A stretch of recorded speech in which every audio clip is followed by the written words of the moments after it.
નમસ્તે, હું છું મિસ્ટર ખેડૂત. મારા ચેનલ પર તમારું સ્વાગત છે. અહીં આપણે ખેતીની વાત કરીશું. નમસ્કાર. ચાલો આજે આપણે ભારતીય ખેતીના એક બહુ જ રસપ્રદ વિષય પર વાત કરીએ. આપણા મનમાં હંમેશા એક સવાલ આવે છે કે આપણી સદીઓ જૂની પરંપરાઓ અને આજની નવી ટેકનોલોજી આ બંનેને જોડીને ખેતીને વધુ ફાયદાકારક કઈ રીતે બનાવી શકાય. તો ચાલો આજે આ સવાલનો જવાબ શોધવાની કોશિશ કરીએ. શરૂઆત કરીએ ખૂબ જ ઊંડા વિચાર સાથે. ભારતમાં ખેતી આપણા માટે ખાલી એક ધંધો નથી, એ તો આપણી જીવનશૈલી છે, આપણી સંસ્કૃતિનો એક મોટો હિસ્સો છે. આ વાતને સમજવી ખૂબ જ જરૂરી છે, કારણ કે આ જ વિચાર આપણી આખી ચર્ચાનો પાયો છે. આપણે માત્ર પાક નથી ઉગાડતા, આપણે એક પરંપરાને જીવીએ છીએ. તો આજે આપણે કયા કયા મુદ્દાઓ પર વાત કરીશું? ચાલો એક નજર નાખીએ. સૌથી પહેલાં પરંપરા અને ટેકનોલોજીને કેવી રીતે સાથે લાવી શકાય એ સમજીશું. પછી સફળ વાવણીનો પાયો કેવી રીતે નાખવો એ જોઈશું. એના પછી પાણી અને પોષણનું સ્માર્ટ મેનેજમેન્ટ કેવી રીતે કરવું એ શીખીશું. અને છેલ્લે સંપૂર્ણ કૃષિ ચક્રને સમજીશું. તૈયાર છો? ચાલો શરૂ કરીએ. તો સૌથી પહેલા વિભાગ 1 પરંપરા અને ટેકનોલોજી. જુઓ, સફળતાની ચાવી એ નથી કે આપણે જૂનું બધું છોડી દઈએ કે પછી નવું જ અપનાવીએ. અસલી કમાલ તો જૂના અનુભવ અને નવા જ્ઞાનને ભેગું કરવામાં છે. આ બંનેનું પરફેક્ટ બેલેન્સ જ નફાકારક ખેતીનો રસ્તો ખોલે છે. હવે આગળ વધીએ આપણા બીજા વિભાગ તરફ. જેમ કોઈ મકાનનો પાયો મજબૂત હોવો જોઈએ, બસ એ જ રીતે સારા પાકનો પાયો પણ મજબૂત હોવો જરૂરી છે. અને ખેતીમાં આ પાયો એટલે આપણી જમીન અને આપણું બિયારણ. તો એક સારો પાક લેવા માટે કયા 5 પગલાં ભરવા જોઈએ? ચાલો જોઈએ. સૌથી પહેલું અને સૌથી અગત્યનું કામ જમીનની ચકાસણી. અરે ભાઈ, આપણને ખબર તો હોવી જોઈએ ને કે આપણી જમીનને જોઈએ છે શું? બીજું, ઊંડી ખેડ. આનાથી જમીનમાં સરસ હવા ઉજાસ રહે છે અને સૂર્યના તાપથી જીવાતોનો નાશ થાય છે. ત્રીજું, સેન્દ્રિય ખાતર. આ જમીનનો ખોરાક છે જે તેને જીવંત રાખે છે. ચોથું, હંમેશા પ્રમાણિત બિયારણ જ વાપરવું, જે સારા ઉગાવાની અને ઉત્પાદનની ગેરંટી આપે. અને છેલ્લે બીજપટ. આ બીજ માટે એક સુરક્ષા કવચ જેવું છે જે તેને શરૂઆતના રોગોથી બચાવે છે. આ 5 સ્ટેપ્સ એટલે સફળતાની ગેરંટી. ચાલો હવે વાત કરીએ ખેતીના 2 સૌથી જીવંત તત્વોની, પાણી અને પોષણ. આપણો ત્રીજો વિભાગ આના પર જ છે. આ બંને સંસાધનોનો જો સ્માર્ટ રીતે ઉપયોગ કરવામાં આવે ને, તો પાકની તંદુરસ્તી અને ઉત્પાદન બંનેમાં જબરદસ્ત વધારો થઈ શકે છે. હવે પાણીની વાત આવે તો એને બચાવવું પણ એટલું જ જરૂરી છે. અને એના માટે આપણી પાસે 2 જબરદસ્ત આધુનિક પદ્ધતિઓ છે.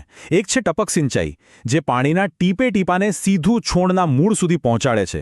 શાકભાજી અને ફળો માટે તો આ બેસ્ટ છે. બીજી છે ફુવારા પદ્ધતિ, જે વરસાદની જેમ પાણીનો છંટકાવ કરે છે. ઘઉં, મગફળી, ચણા જેવા પાક માટે આ બહુ ફાયદાકારક છે. સાચી પદ્ધતિ પસંદ કરો, પાણી બચાવો અને નફો વધારો. હવે પોષણની વાત કરીએ તો અહીં સંતુલન બહુ જ જરૂરી છે. એક તરફ છે રાસાયણિક ખાતર, જેમ કે યુરિયા, ડીએપી વગેરે, જે એકદમ ફાસ્ટ એનર્જી ડ્રિંક જેવું કામ કરે છે. પાકને તરત જ પોષણ આપે છે, પણ એનો ઉપયોગ માપસર અને જરૂરિયાત પ્રમાણે જ કરવો જોઈએ.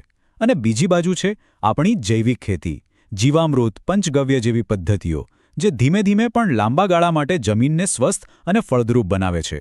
સાચો રસ્તો આ બંને વચ્ચેનો સમન્વય છે. ચાલો હવે આપણે આખી વાતને એક મોટા ચિત્રમાં જોઈએ. આપણો ચોથો અને છેલ્લો વિભાગ છે સંપૂર્ણ કૃષિ ચક્ર. અહીં આપણે એ સમજીશું કે કેવી રીતે ઋતુઓને સમજીને અને ખેતીના બધા પાસાઓને જોડીને એક મજબૂત અને નફાકારક સિસ્ટમ બનાવી શકાય છે. આ સ્લાઇડ પર જે દેખાય છે એ ભારતીય ખેડૂતોની વર્ષોની સમજણ અને અનુભવનો નિચોડ છે. ચોમાસામાં ખરીફ પાક, શિયાળામાં રવિ પાક અને ઉનાળામાં જાયદ પાક. કઈ ઋતુમાં કયો પાક લેવો એનું જ્ઞાન જ સફળ ખેતીનો મુખ્ય આધારસ્તંભ છે. આ ચક્રને સમજવું એટલે અડધી લડાઈ જીતી લેવા બરાબર છે. અને હવે એક એવી વાત જે ખરેખર ગેમ ચેન્જર સાબિત થઈ શકે છે. એક એવો આઈડિયા જે ખેડૂતની આવકને એક નવા જ સ્તરે લઈ જઈ શકે છે. અને એ છે ખેતી અને પશુપાલનનું જોડાણ. આને કહેવાય એક પરફેક્ટ સાયકલ. જો કેટલું સરળ છે. ખેતરમાં જે વધારાનો ઘાસચારો કે પાકનો કચરો છે, એ પશુઓ માટે બની જાય છે ખોરાક. અને પશુઓનું જે છાણ છે એ બની જાય છે ખેતર માટે ઉત્તમ ખાતર.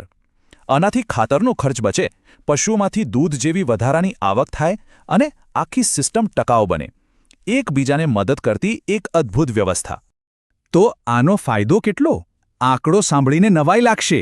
અભ્યાસ એવું કહે છે કે ખેતી સાથે પશુપાલનને જોડવાથી ખેડૂતની આવક બમણી થઈ શકે છે. જી હા, ડબલ. આ નાની સૂની વાત નથી, આ એક ખૂબ મોટી સંભાવના છે. તો ચાલો આખી ચર્ચાનો સાર ફટાફટ જોઈ લઈએ. સફળતાના 4 મંત્રો. પહેલો, જમીન અને બીજ સાથે મજબૂત પાયો નાખો. બીજો, પાણી અને ખાતર જેવા સંસાધનોનો સ્માર્ટ ઉપયોગ કરો. ત્રીજો, ઋતુચક્રને સમજીને પાકનું આયોજન કરો. અને ચોથો, ખેતી સાથે પશુપાલનને જોડીને એક ટકાઉ સિસ્ટમ બનાવો. આ 4 વાતો યાદ રાખો અને નફાકારક ખેતી તરફ આગળ વધો.